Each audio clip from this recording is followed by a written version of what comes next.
Deixa eu ver como é que eu começo. Bem, a última vez que eu ministrei aqui numa terça-feira, e foram poucas as vezes, eu tive a oportunidade, não sei se, creio que uma grande parte estava aqui, de nós dissecamos o livro de Filemon. Lembram?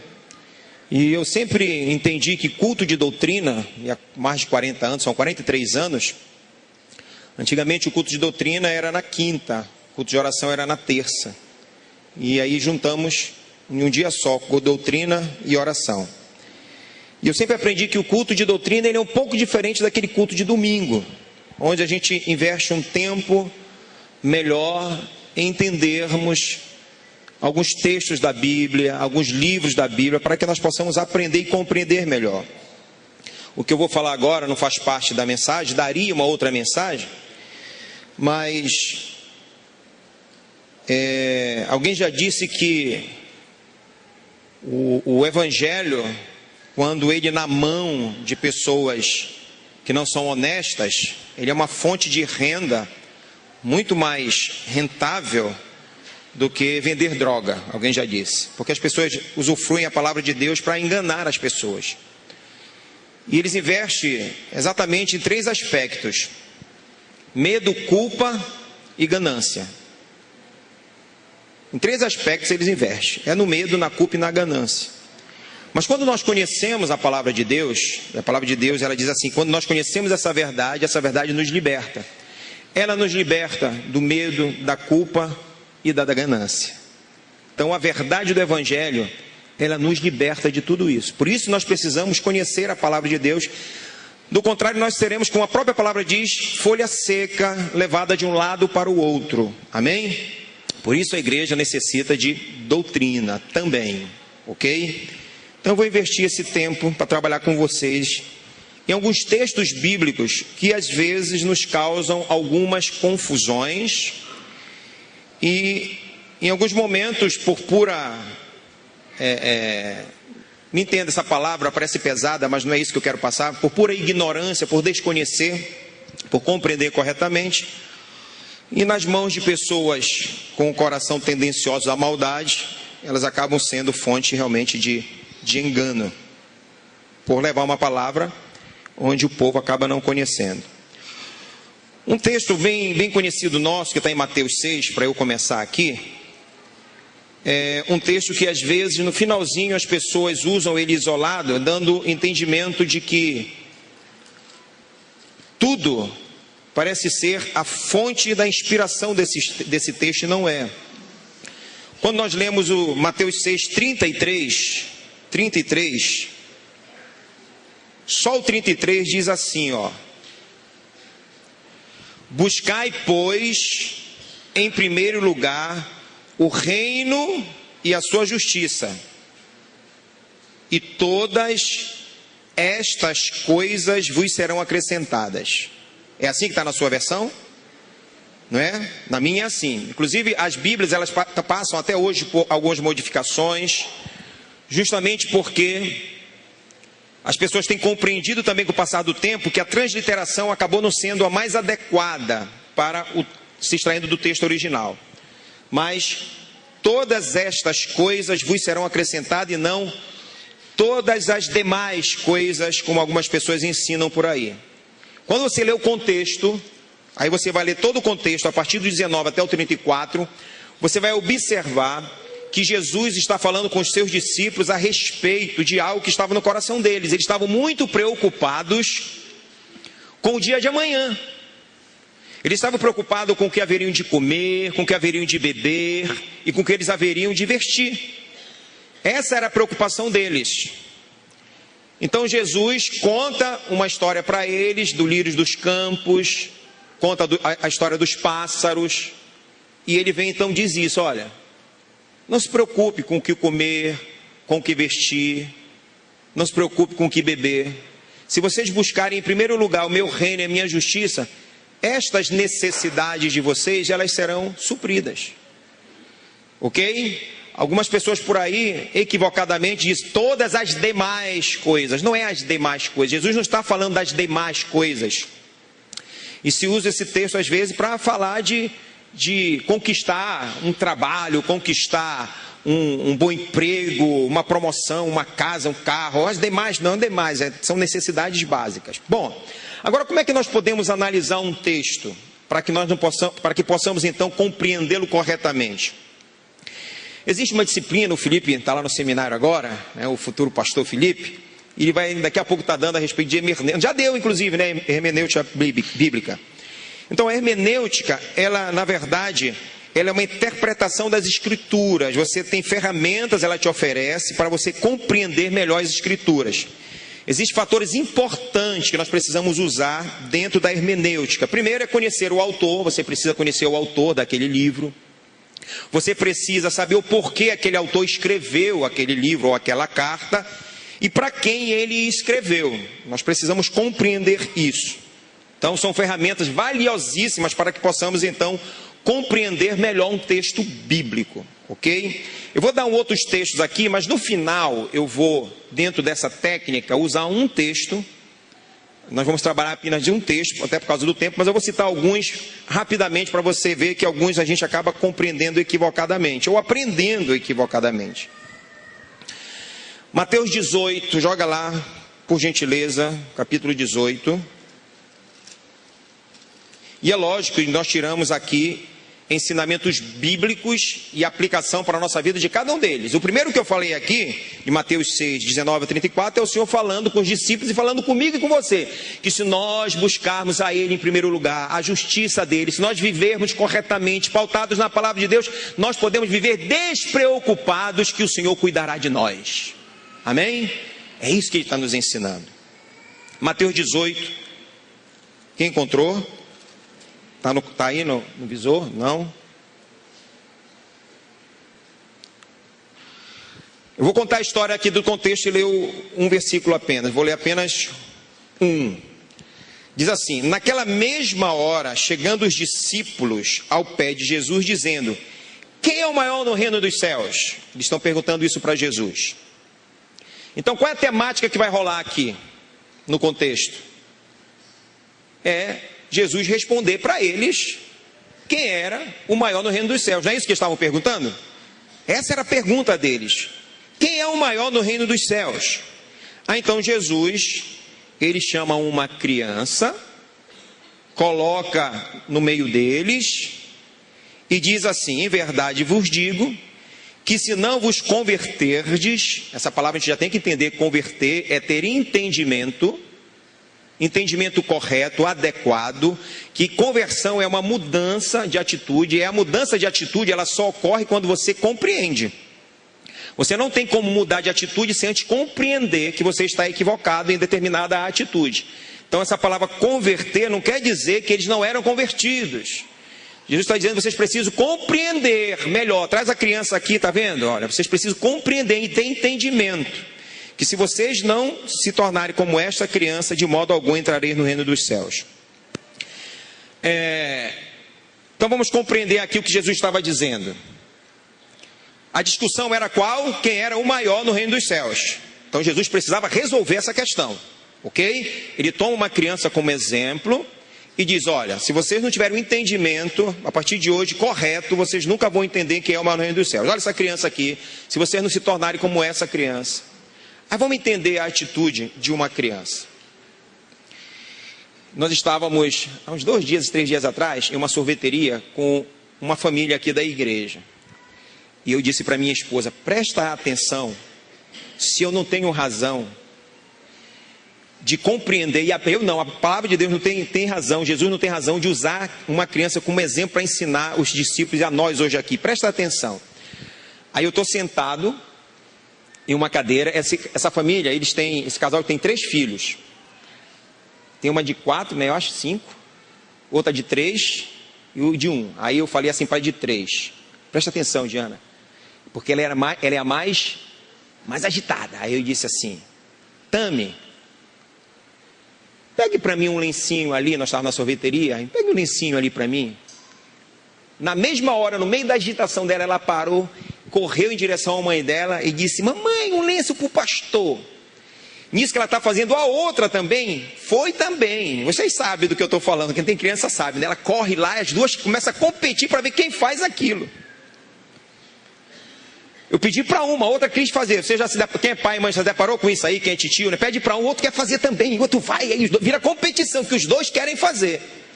Então é isso que Jesus está ensinando. Olha a atitude dessas crianças. Primeiro, você nunca viu uma criança perguntar dentro de um seio familiar ou da sociedade. Estou falando de um seio familiar, dentro de um padrão correto, perfeito, equilibrado, dentro de uma sociedade com moral vigorando ainda, tá certo? Então, você chega, pergunta, presta atenção se alguma vez alguma criança já perguntou assim: papai, mamãe, qual é a minha posição familiar aqui?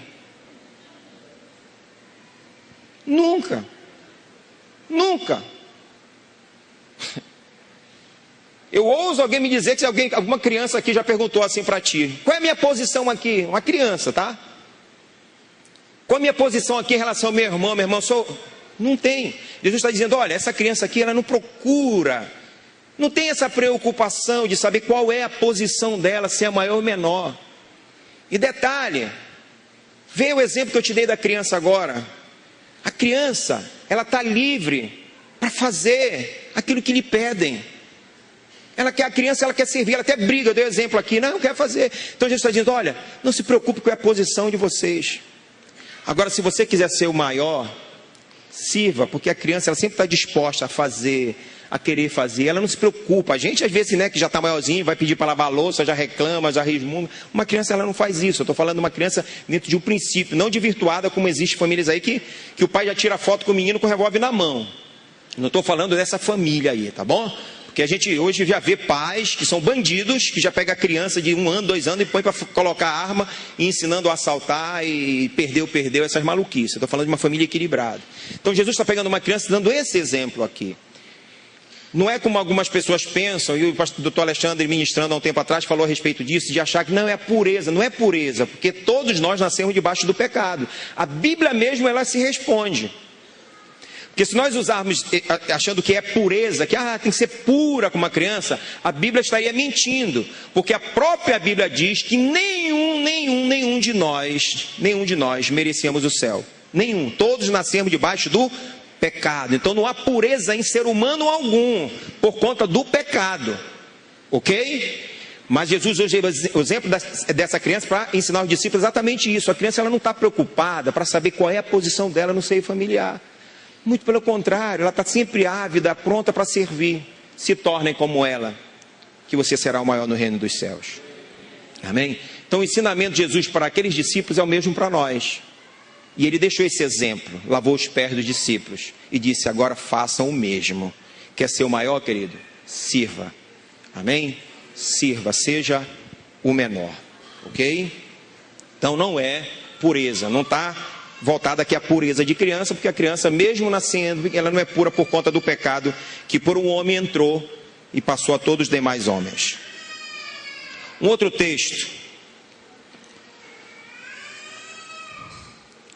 Mateus 18, 15 a 20.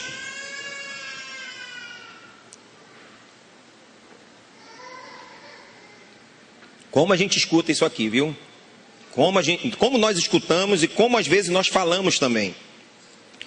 Mateus 18, 15. Eu vou só ler o 20.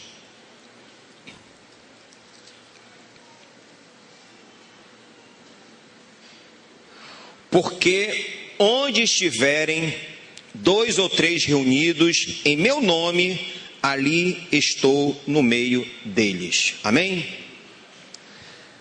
Certa vez Jesus teve um diálogo com uma mulher samaritana. Capítulo 4 de João, mulher samaritana. E a pergunta que ela fez para Jesus era: onde se deveria adorar Jesus realmente? Se em Jerusalém, se no monte. Aí Jesus: não. Os verdadeiros adoradores me adoram onde? Em espírito e em verdade. Qual é o único bloqueio para que não haja uma adoração aqui? Se ela for o quê? Uma adoração mentirosa, né? Porque os verdadeiros adoradores adoram o Senhor em espírito e em verdade. Então tem que ser com um espírito de verdade, coração puro, uma intenção genuína. Ok? Então, eu e você podemos nos relacionarmos com o Senhor em qualquer lugar. Todos concordam? Tem um jovem que ele meio-dia, eu costumo vê-lo aqui, orando. E eu passo por ali, eu vejo aquele jovem orando, aqui sozinho. Se eu fosse tomar esse texto aqui como uma verdade, como às vezes a gente aprendeu e até fala, eu diria que Deus não estaria aqui quando ele estava orando, porque ele está sozinho. E o texto diz, onde tiverem 2 ou 3. Não é que está aqui no texto? Onde tiverem 2 ou 3 reunidos em meu nome, ali eu estou no meio deles. Então esse jovem está perdendo o tempo dele. Está perdendo tempo? Não. Porque o texto não quer falar disso, que a gente pensa que é. O contexto está falando de decisão da igreja. Não é de oração para a presença de Deus, não é de busca. Leia o contexto. Fala assim, se teu irmão pecar contra ti, teu irmão pecou contra você, você vai até ele. Se você conseguir convencer o irmão do erro, você ganhou o irmão, legal. Mas se o irmão continuar no erro, o que é que você faz?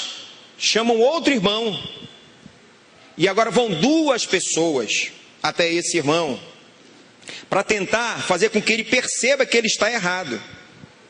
Por que tem que ser 2 ou 3 irmãos para ir lá? Porque existe um princípio aqui. Está lá em Deuteronômio, fala exatamente isso. Quando as provas, não podia ser assim, a pessoa fez algo errado e chegava diante dos anciões da época. Não, tem testemunha? Tem que ser 2 ou 3. Só um não valia. Então o princípio é o mesmo. Você vai até o irmão, tenta mudar o irmão do erro, alertar do erro. Se o irmão aceitar, beleza. Se não aceitar, você leva mais 2 ou 3.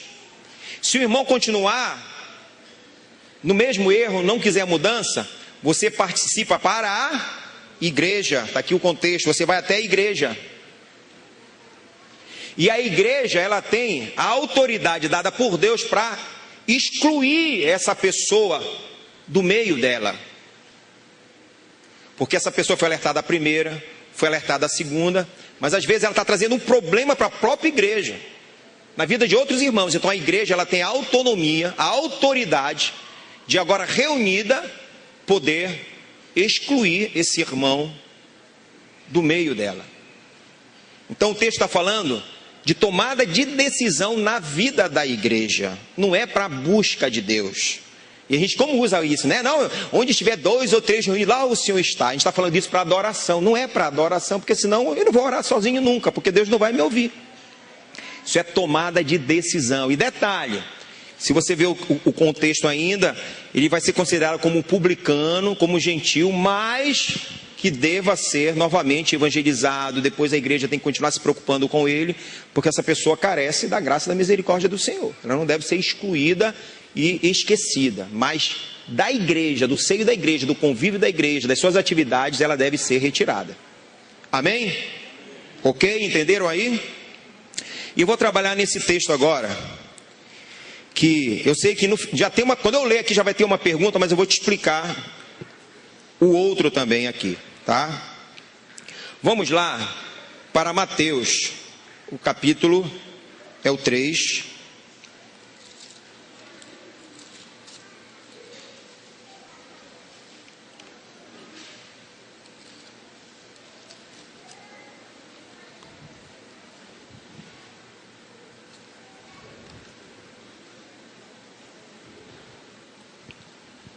Então, voltando, quando você abre no capítulo 3, voltando à explicação aqui da hermenêutica, então, no intuito de preservar a interpretação, o ensinamento da Bíblia de uma forma correta, essa disciplina, essa ciência hermenêutica bíblica, ela nos oferece algumas séries de mecanismos para nortear o nosso estudo de interpretação. Então, um deles aqui é a lei do contexto. Então, você precisa ler o contexto, tá bom? Eu vou ler ele isolado, mas depois nós vamos trabalhar no contexto. Diz assim, o 11: eu vos batizo com água para arrependimento, mas aquele que vem depois de mim é mais poderoso do que eu, cujas sandálias não sou digno de levar. Ele vos batizará com o Espírito Santo e com fogo. Nós estamos trabalhando em cima desse contexto aqui, tá? Mateus, capítulo 3. Então vamos lá. Lei do contexto. O contexto, ele é o lugar onde o versículo em questão está inserido. Então o contexto é do 3, vai passar pelo 11, vai em seguida, então está inserido aqui, esse é o texto e está inserido no contexto. Ok? Então nós vamos aqui precisar entender todo esse contexto, aonde esse texto está inserido. Então, os versículos anteriores, os versículos posteriores, o texto que está em estudo aqui, nós precisamos usá-lo todo para melhor compreensão apenas do versículo 11, que eu li aqui. Do contrário, a gente vai ter um entendimento equivocado do que estava acontecendo aqui, o que o autor quis dizer de fato. Ok? Vamos analisar então esse contexto. Primeiro, vamos entender aqui um pouco do autor. João, ele está nesse momento no deserto, ok? Então o autor é João Batista. Nós precisamos entender a respeito do autor. João Batista, ele foi um precursor de Jesus, ele veio preparar o terreno para Jesus, ok? Então ele está aqui nesse momento no deserto. No deserto ele pregava, ok? Não é isso que João Batista fazia? Ele pregava. E qual era a pregação de João Batista? Arrependimento, ok? Arrependimento. E ele então, quando as pessoas se arrependiam, ele fazia o que? Ele batizava, não era isso? Ele batizava. Qual o instrumento de batismo de João Batista aqui? Água. E inclusive, o batizar com água, no momento que João Batista já fazia isso, não era nada de novidade. Isso era uma prática muito comum de todas as religiões da época já. Era uma identificação com a sua religião. Então não foi João Batista que criou essa forma de batismo. Ele adotou algo que já existia. Porque era uma identificação com uma religião, com uma seita, com o que fosse.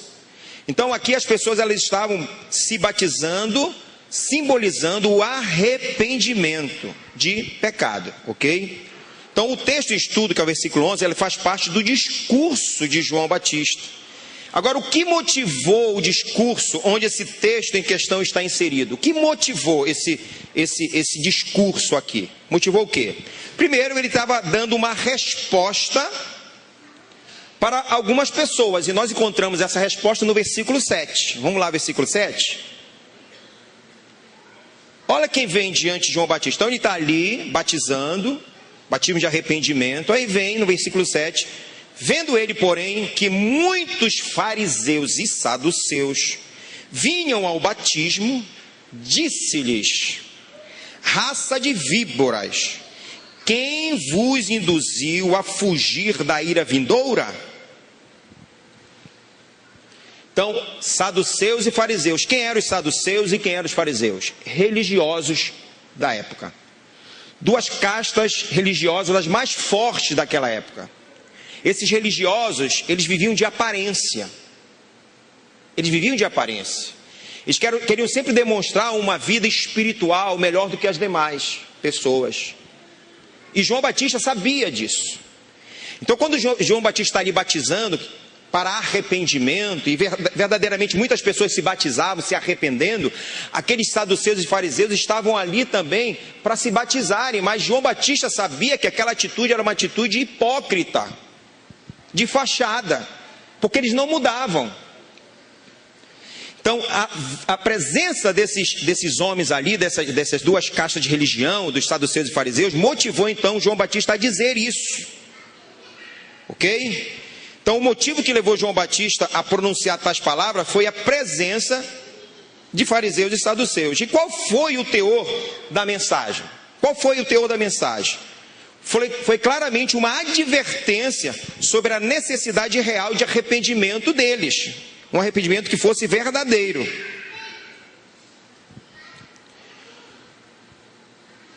Raça de víboras, quem vos induziu a fugir da ira vindoura? Ele está dizendo, olha, o batismo que vocês estão vindo buscar aqui, não vai livrar vocês do juízo, da condenação, da prestação de conta diante de Deus. Não vai. Não pense que esse batismo aqui, que é um simbolismo de arrependimento, vai garantir vida eterna para vocês, não. Não pense porque vocês são religiosos, porque vocês jejuam, vocês dão dízimo, porque vocês fazem isso, assado, cozido e frito. Muitas vezes foram repreendidos por Jesus também. Não pense porque vocês fazem isso aí tudo e vêm aqui se batizar, que vocês escaparão da ira de Deus. Vocês não escaparão, não. Aí o versículo 8 diz o quê? Produzir, pois, frutos dignos de arrependimento. Olha, se vocês não mudarem verdadeiramente, não adianta. Não adianta. Não adianta. Vale para os nossos dias até aqui esse ensino? Já vale, não vale? Porque o batismo não garante vida eterna para ninguém. Amém? Ah, mas eu já sou batizado. Isso não quer dizer nada. Ah, mas eu já pertenço à Igreja Batista Missionária da Amazônia. Isso também não quer dizer nada. Não faltei uma vigília em 2015. Isso também não quer dizer nada. Produzir, pois, frutos dignos de arrependimento. De arrependimento. Versículo 10. Já está posto o machado e a raiz das árvores. Não, o machado à raiz das árvores, perdão, tá? É acraseado. Já está posto o machado à raiz das árvores. Toda árvore, pois, que não produz bom fruto, é cortada e lançada onde? No fogo. Cortada e lançada no fogo. Olha, vocês aí que estão vindo se batizar, quem disse que o batismo vai livrar vocês se vocês não tiverem arrependimento verdadeiro? Deixa eu dar um recado para vocês. O machado já está aí, ó. O machado está aí. Está posto. A árvore que não produz fruto, ela vai ser cortada e lançada no fogo.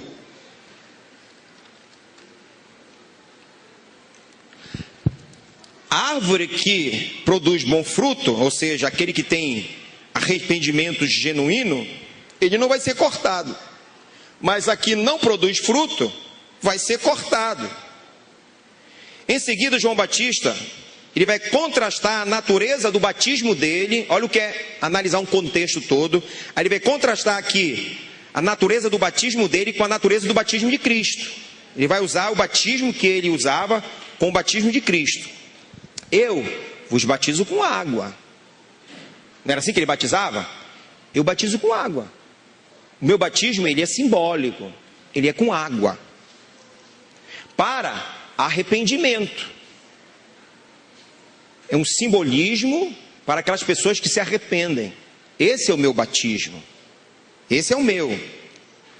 Mas aquele que venha depois de mim, ele é mais poderoso do que eu. Aí ele vai aqui falar um pouco de Jesus e um pouco dele. É mais poderoso do que eu, cujas sandálias não sou digno de levar. Continua. Olha agora o batismo de Jesus em contraste ao dele. Ele, esse Jesus, vos batizará com o Espírito Santo e fogo. Aí aqui que às vezes causa um pouquinho de confusão nesse contexto de Mateus capítulo 5. Espírito Santo e fogo. Presta atenção que nós estamos trabalhando em Mateus capítulo 3. Tem Atos capítulo 2, que é um outro contexto que tem que ser analisado de uma outra forma. Tá bom? Só que as pessoas elas pegam esse aqui e geralmente associam direto àquele lá de Atos capítulo 2. Nós temos que analisar esse texto aqui. O que está em xeque, está sendo feito uma análise agora dentro da exegese, da hermenêutica, é o capítulo 3. Então ele está dizendo aqui, olha, então o meu batismo é com água para arrependimento, não sou digno nem de levar a sandália desse que vem depois de mim. Esse que vem depois de mim, ele é muito mais poderoso do que eu, e o batismo dele é diferente do meu. O batismo dele vai ser com o Espírito Santo e com fogo. Com fogo. Continua o contexto, diz assim: a pá ele também tem na mão. Então ele tem uma pá na mão, ok? Então vamos continuar.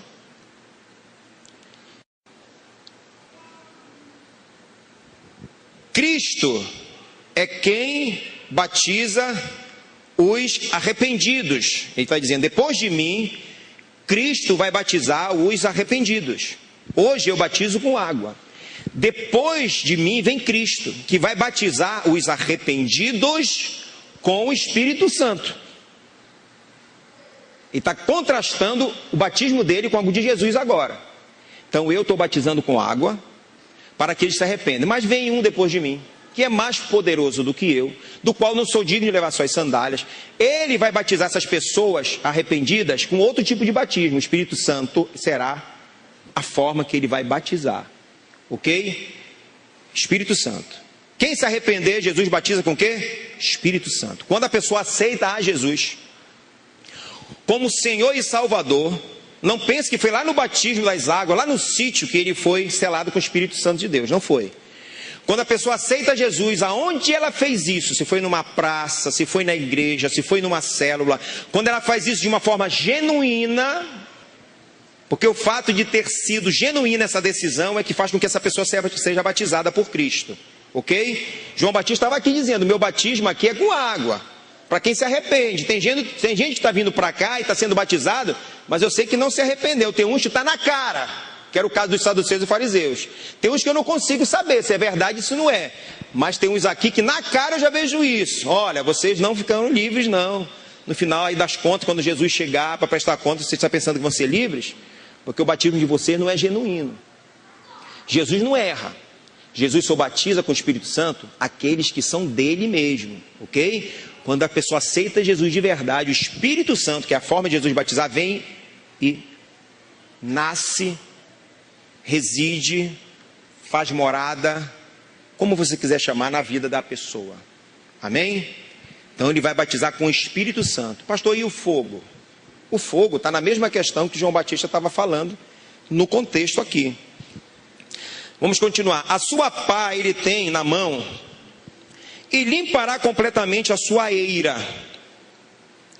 Recolherá o trigo no celeiro, mas queimará a palha em fogo inextinguível.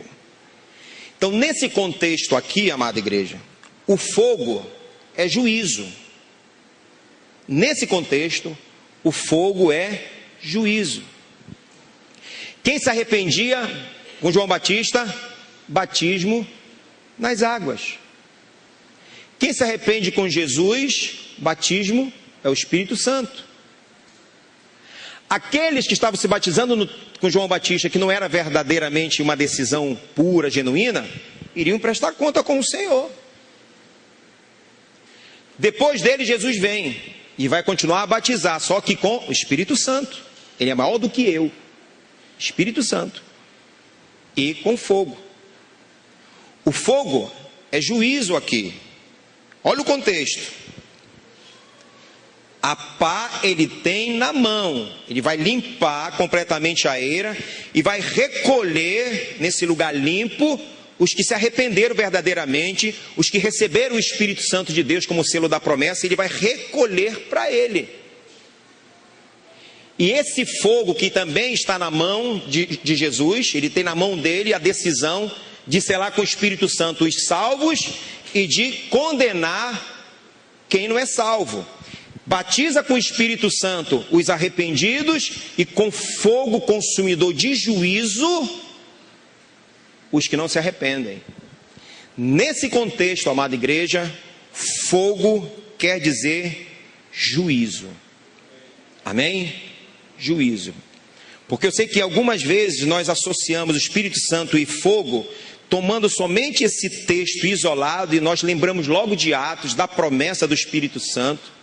Ali cabe uma outra análise. Ali a aparência, o texto é muito como, é um comparativo, não está dizendo que é fogo. Você vai lá no capítulo 2 de Atos, não diz que é fogo, diz que como é algo que o autor, quando ele escreveu, ele achou parecido, lembrou, teve uma aparência. Me vem à mente agora alguém contando um sonho. Meu sonho era como se tivesse uma porta. Ele não tem certeza que foi uma porta que ele viu, né? Ele diz, parece assim, era como se fosse uma porta. Então, porque como, ali o texto fala como, está entre vírgula, como de fogo. Ok? Então ali cabe uma outra análise. Nesse contexto aqui, fogo não é associado ao momento que se arrepende. Sobre quem se arrepende é o Espírito Santo. Sobre quem não se arrepende é o fogo inextinguível. E dentro da hermenêutica, como eu falei, nós precisamos ainda usar os textos paralelos também. Nós precisamos usar a intenção do autor, eu falei a respeito disso, tá? Então olha só, textos paralelos desse mesmo contexto aqui nós temos Marcos capítulo 1, 4 a 8.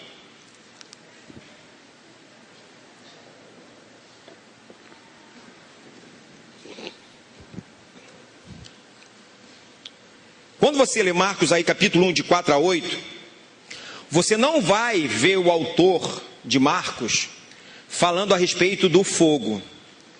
Por quê, pastor? Porque é um texto paralelo, não fala de fogo. Porque o autor não menciona os saduceus e os fariseus. Porque o autor de Mateus, quando ele está se referindo nesse momento, ele está se referindo aos saduceus e fariseus, a condenação seria sobre eles. Então ele quer chamar a atenção daquele grupo religioso. Por isso o autor escreve, diz, olha, vocês aí, específico para eles, vocês aí, que são religiosos, que pensam que vai tudo bem, que vêm para cá se batizar, quem disse que vocês serão livres no dia do julgamento? Quem disse que isso vai livrar vocês? Porque batismo não salva. Vem um que é mais poderoso do que eu. Então ele estava chamando a atenção dos saduceus e fariseus. Em Marcos não é mencionado os saduceus e fariseus, por isso o autor não fala a respeito do fogo, porque ele não está direcionando a um grupo hipócrita, que estava em xeque a sua falsidade. Essa era a intenção do autor, ou seja, como ele não menciona os saduceus e fariseus, ele também julga não ser necessário falar a respeito do fogo, mas ele fala a respeito do Espírito Santo, do selo do Espírito Santo para os arrependidos. Um outro texto paralelo é o texto de Lucas, capítulo 3. Você vai ver o autor de Lucas, que é o próprio Lucas aqui, falando sobre raça de víboras, ou seja, as pessoas mentirosas, hipócritas, além dos saduceus e fariseus, que o autor de Mateus se deteve em direcionar para eles. O autor aqui de Lucas sabia que além dos saduceus e fariseus existiam pessoas que também tinham uma vida hipócrita, que chama então de raça de víboras. Então ele já direciona também o fogo aqui, é mencionado o fogo no livro de Lucas, porque está direcionando, olha a intenção do autor, a quem vivia de forma hipócrita também, que não eram somente os saduceus e fariseus, mas também as demais pessoas que estavam ali se enganando, não enganando a Deus nem a ele, mas enganando-se a si mesmo. Então por isso o autor de Lucas também fala a respeito de fogo, ele menciona fogo. Em João, que é um outro texto paralelo, capítulo 1, 29 a 33, também não aparece fogo, porque o autor também não menciona os saduceus e os fariseus. Então nós temos que analisar os textos paralelos também e a intenção de cada autor para melhor compreendermos o que o contexto quer nos ensinar. Pastor, em que cabe isso para nós também? Os outros já falei para você. Preocupações. Está preocupado, querido? Com o amanhã? Está preocupado em como pagar aquela conta? Está preocupado aí se está desempregado? Querido, te volta para Deus. Vive para Deus. Seja prudente no teu proceder. Amém? Quando eu digo prudente no proceder, é tendo a palavra de Deus como parâmetro para a tua vida. Amém? Busque a Deus. Confie em Deus. Porque você não está sozinho nesse deserto. Ok? É promessa de Deus. Sou velho, já fui moço. Nunca vi um justo desamparado ou a sua descendência mendigar o pão. Você pode até estar desempregado, mas se você é justo, vive com fidelidade, Deus cuida de você. Deus vai prover as tuas necessidades básicas. Deus vai usar quem Ele quiser, vai agir como Ele quiser, porque Ele tem, na verdade, uma aliança com você. Você muitas vezes é infiel, nós somos, mas Deus permanece fiel. Amém? Outra coisa que nós aprendemos aqui é a respeito da posição que nós devemos ter no reino de Deus. Se você quiser ser o maior no reino de Deus, seja o menor, ok? Tem gente que até hoje é assim, ele acha para ele ser alguém que agrade a Deus, ele quer estar em evidência, ele acha que ele precisa estar em destaque, ele precisa estar na mídia, se promove por aí adoidado, porque ele quer aparecer, para você falar assim, Senhor, eu estou aqui, aí. Por trás das malhadas, Deus está te vendo. Nos currais, Deus está te vendo. Quer ser o maior, querido? Seja o menor, aprenda a servir. Não fica preocupado aí, perguntar qual é a tua posição na casa do Senhor, né? Qual é o cargo que eu vou assumir. Não faça isso. Sirva, e você será o maior no reino de Deus. Amém? E o que aprendemos também aqui hoje é a respeito do batismo. Você que já se arrependeu, você que já entregou a sua vida a Jesus, ainda que você não tenha se batizado, porque nosso próximo batismo vai ser só em junho. Mas se você já entregou a sua vida a Jesus, descanse, porque às vezes existe uma preocupação que ela não é maliciosa, somente porque a pessoa ainda está começando na fé, ela não entende as coisas direito, é menino na fé, é bebê na fé, e ela fica às vezes muito preocupada, pastor, quando vai ser o próximo batismo? Líder de célula me pergunta, pastor, olha, porque o fulano quer se batizar, amém, é uma ordenança de Jesus, ela deve ser cumprida, ok? Deve ser cumprida, mas não fica preocupado, tipo assim, se eu morrer hoje, eu não fui batizado, não importa, porque o batismo nas águas não salva ninguém. Tira a morte, né? Parece que ninguém gosta de ouvir a morte, né? Como diz o pastor Cláudio Duarte, o pessoal quer dar a vez na fila da morte, né? Então, vamos dizer o arrebatamento, porque um dia Jesus vai arrebatar a igreja, amém? Pastor, eu não fui arrebatado, não fui batizado, se for arrebatado hoje, fique tranquilo, o batismo não salva ninguém, tá bom? Porque você já foi batizado com o Espírito Santo de Deus no dia em que você se arrependeu, amém? Agora, se você ainda não entregou a sua vida a Jesus, o machado está posto. O machado está posto, querido. Todos nós passaremos por um grande julgamento. Todos nós. E aqui o machado está posto não somente sobre a vida daqueles que ainda não aceitaram Jesus, mas sobre a vida daqueles que porventura estão brincando de ser crentes. Estão vivendo a semelhança dos saduceus, dos fariseus e dessa raça de víbora que João Batista se direciona aqui. Que estão na igreja, que participam da vida religiosa de uma igreja, mas que verdadeiramente não têm tido comportamento de alguém que já se arrependeu de novo. O machado está posto à raiz, querido. Um dia esse machado vai cortar. Vai cortar. Quem já nasceu de novo, quem se arrependeu, Jesus vai limpar a eira. A eira era o lugar onde os grãos eram colocados para ser secados. Então, o Jesus vai limpar a eira, deixar bonitinho e nos colocar lá, separados. Mas aqueles que não se arrependeram, ou aqueles que estão brincando de ser religiosos, o machado vai cortar, e ele vai separar. E como fogo consumidor, ele vai destruir essas pessoas, e o fogo não se apagará.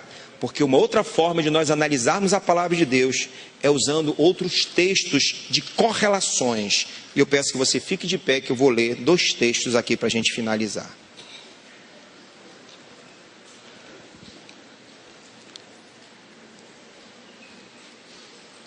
Segunda Tessalonicenses.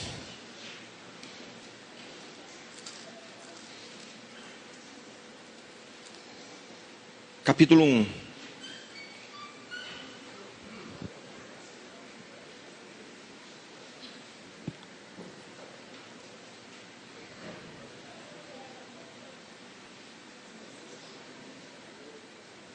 Vou ler 2 textos, o primeiro é esse. A partir do 7.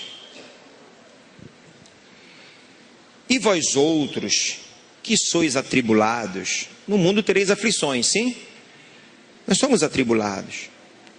Alívio juntamente conosco, quando do céu se manifestar o Senhor, com os anjos do seu poder, e em chama de fogo. Lá vem Jesus buscar os seus, dar alívio ok? Para os seus, e em chama de fogo, tomando vingança contra os que não conhecem a Deus e contra os que não obedecem ao Evangelho do Senhor Jesus Cristo. Estes sofrerão penalidades de eterna destruição, banidos da face do Senhor e da glória do seu poder. Vai ser banido da glória do poder. Poder vem para os salvos, para os arrependidos, tá bom? Olha, finalizando o texto aqui, da glória do seu poder, eles vão ser banidos, retirados, aqueles que estão vivendo em tribulação, lutando, mas, sabe, servindo a Deus, no meio das lutas, das provas, o céu vai se manifestar, com poder para essas pessoas, mas quem brinca, eles serão destruídos, porque Jesus vem também em chama de fogo, tomando vingança contra essas pessoas. Um outro texto, Apocalipse 20. Então nós precisamos analisar o contexto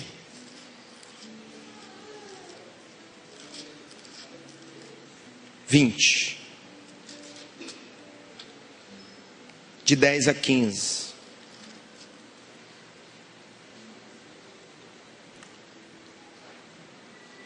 O diabo, o sedutor deles, foi lançado para dentro do lago de fogo e enxofre, onde já se encontram não só a besta, como também o falso profeta, e serão atormentados de dia e de noite pelos séculos dos séculos.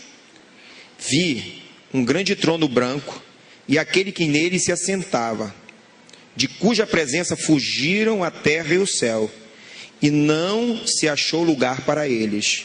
Vi também os mortos, os grandes e os pequenos, posto em pé diante do trono. Então se abriram livros. Ainda outro livro, o livro da vida, foi aberto, e os mortos foram julgados segundo suas obras, conforme o que se achava escrito nos livros. Deu o mal aos mortos, e nele estavam. A morte e o além entregaram os mortos que neles haviam, e foram julgados um por um, segundo as suas obras. Então a morte e o inferno foram lançados para dentro do lago de fogo. Esta é a segunda morte, o lago de fogo. E se alguém não foi achado inscrito no livro da vida, esse foi lançado para dentro do lago de fogo. Amém? Entenderam, igreja? Os arrependidos, certeza da salvação, da vida eterna, da eternidade com o Senhor. E o que nos garante isso é o selo da promessa. E o selo da promessa é o Espírito Santo de Deus. Amém? Então, amém para quem já entregou sua vida a Jesus.